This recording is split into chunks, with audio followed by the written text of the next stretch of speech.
Hi guys, so today we're going to be discussing a recently proposed USPTO rule change that could significantly impact the way that foreign entities, being foreign inventors, foreign applicants, etc., prosecute patents here in the United States, and potentially impact whether they choose to prosecute patents here in the United States at all. So here is the title of the proposed rule: required use by foreign applicants and patent owners of patent practitioner.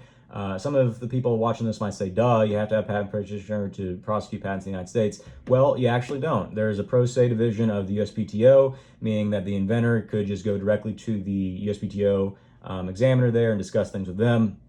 There are known issues with that because usually inventors aren't familiar with the law. Patent examiners aren't actually attorneys, so they might not be familiar with the law either. So you have that kind of dialogue, which is always interesting for pro se inventors. But you also have a lot of complaints about pro se inventors getting patents that they feel aren't as broad or as valuable as they should be. Whereas then if they would have hired a patent practitioner, they maybe could have gotten some better results. So that's all to say that there is a pro se option at the United States Patent and Trademark Office, but this proposed rule, if implemented, would remove that option for foreign entities, basically. The rule would require patent applicants and patent owners whose domicile is not located within the United States to be represented by a registered patent practitioner. So basically, if you don't live in the United States, you need to be represented by a registered patent practitioner. The rationale is that it would bring the United States in line with other countries. So that's true. If you go to the EPO, they're going to want you to have an EPO attorney. If you go to other jurisdictions, they typically want you to have an attorney that is familiar with that jurisdiction's laws.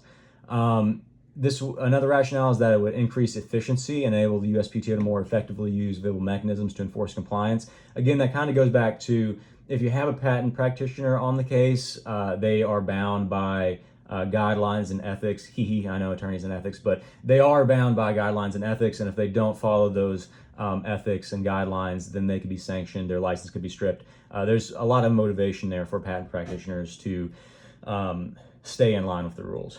But for pro se inventors, they don't have those same licenses and those same considerations.